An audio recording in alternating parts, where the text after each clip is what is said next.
All right, so you really want to dive deep into this whole love thing, but not just like the hearts and flowers kind of stuff. We're talking real deal, backed by science with the masters themselves, the Gottmans. You've heard about their legendary love lab, right? I mean, literally studying couples in a lab setting, observing Oh. their every interaction, trying to decode the mysteries of love.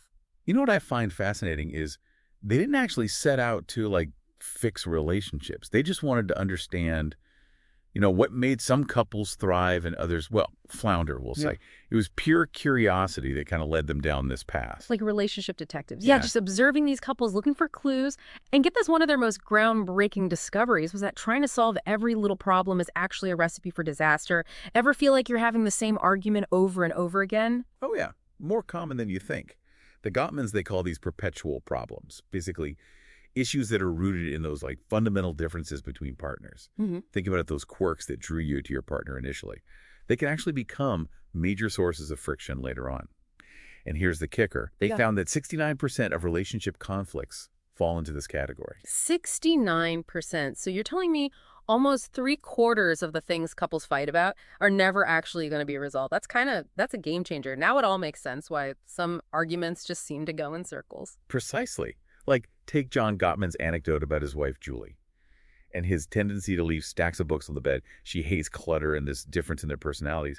It became this recurring source of tension. See, even relationship experts aren't immune to these everyday disagreements. But instead of letting it turn into a relationship deal breaker, right, they found a way to adapt. He tries to be mindful of the clutter, she lightens up a bit, and they both get a chuckle out of it. It's a perfect example of accepting that some differences are just here to stay.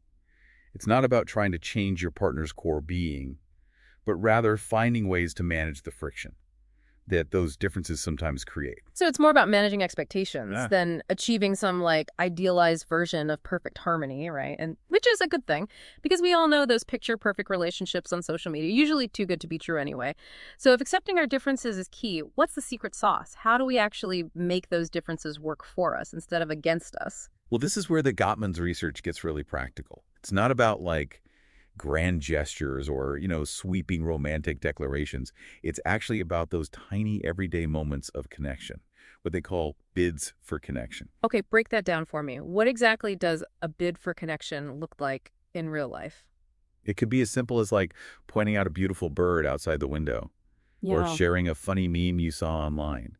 It's really just about inviting your partner into your world, even in just the smallest ways. And I'm guessing it's about how we respond to those bids that really matters. Exactly.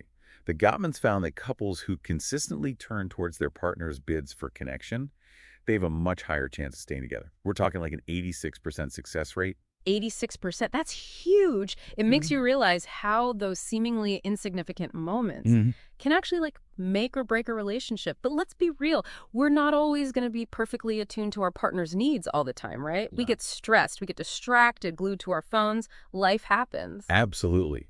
It takes conscious effort, especially in our, hyper-connected world. One really practical tip that John Gottman suggests is actually keeping a notebook handy. So when your partner wants to talk, put down your phone, pull out your notebook, and give them your full attention. I love that. Such a simple gesture, but it speaks volumes. It says, you matter to me, what you have to say is important. It's like hitting the pause button on all the distractions and just creating a space for real connection. Exactly. It shifts the whole dynamic from defensiveness to receptivity. And speaking of those moments when things get a little heated, the Gottmans offer some really invaluable insights on how to navigate conflicts in a way that actually strengthens the relationship, rather than tearing it apart. Okay, conflict. Let's talk about those not so fun but inevitable disagreements. You can't talk about the Gottmans without mentioning their infamous four horsemen of the apocalypse: criticism, defensiveness, contempt, and stonewalling. These are the communication patterns that can totally spell disaster for relationships. And while a lot of people might be familiar with those four horsemen, what's often overlooked is the physiological component of conflict. The Gottmans found that men in particular are more prone to flooding during arguments. So explain flooding. What's actually happening in our brains and bodies when we get to that point? It's basically a physiological response to feeling attacked or overwhelmed. So your heart rate and blood pressure spike, stress hormones surge. And that like fight or flight response kicks in. It's like our bodies are preparing for a literal threat, even if the argument is about something as trivial as whose turn it is to unload the dishwasher. That makes so much sense. It explains why someone might shut down or withdraw during an argument. It's not that they don't care. Their body is literally in survival mode. Exactly. And it's so crucial to recognize the signs of flooding in ourselves and in our partners. So if you notice your heart racing, your palms sweating, Hmm. or your breathing becoming shallow, it's a sign that you need to take a break. So what does a healthy timeout look like in the middle of an argument? How do we hit pause without making things worse? The key is to communicate clearly and respectfully. So instead of storming off, say something like, I'm feeling overwhelmed right now. I need a few minutes to calm down before we continue this conversation. Yeah, no, totally. It's about like taking ownership of our own emotions. Otherwise, it's just too easy to get caught in that blame game. Exactly. Yeah. Shifting the focus from winning the argument to really understanding each other and finding a way forward together. Which, let's be honest, is way easier said than done. Yeah. Especially when you think about like all the complexities of modern love. Like dating today is a whole different ballgame. What do the Gottmans have to say about navigating love in 2024? Well, they talk about this idea of a cultural earthquake in relationships. We're seeing this shift away from those like traditional gender roles, and then the rise of online dating and hookup culture, and a greater emphasis on like individual fulfillment. All of this creates, both exciting possibilities and new challenges for couples. It's like we're all trying to figure out the rules of the game while the game is constantly changing. Precisely. And one of the most interesting things the Gottmans have observed is that men are actually starting to value emotional connection more than ever before. Really, that's kind of interesting. It seems counterintuitive given like hookup culture and everything. What do you think is driving that shift? I think men are realizing that those superficial connections, they only take you so far. There's this growing awareness that real intimacy, both emotional and physical, is actually essential for a fulfilling life. So it's about more than just like checking boxes on some list or achieving some societal ideal of success. It's about those deep, meaningful connections that make life worth living. And speaking of deep connections, we touched upon the whole birds and the bees topic earlier.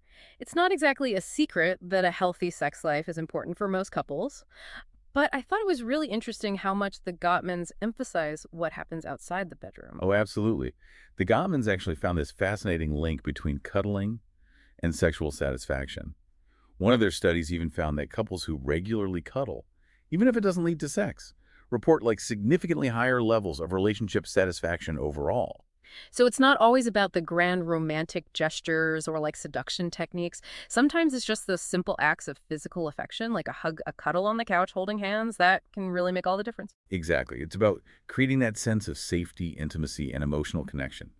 Those small, everyday moments of physical touch really do speak volumes. It kind of reminds me of that quote by Virginia Woolf. For it is in the ring of the bells of family and friends, but above all of love, that the true significance of our existence is revealed. We've covered so much ground today, from the like nitty-gritty details of arguments to those small but super powerful bids for connection. But honestly, what's really stuck with me is that idea of embracing those perpetual problems, those like quirky differences that make us who we are, and honestly, what probably drew us to each other in the first place. It's such a good reminder that no relationship is perfect, and that's totally okay. It's more about learning to navigate those differences with grace, humor, and a whole lot of love. And speaking of love, we can't forget about that heartwarming tradition the Gottmans have on their honeymoon every year. They ask each other these three simple but really profound questions. What sucked about this year? What did you love about this year? And most importantly, what do you want next year to be like? So as we wrap up our deep dive into the world of love and relationships, I want to leave you with that same question. What do you want next year to be like? And what small intentional steps can you take today to start creating that reality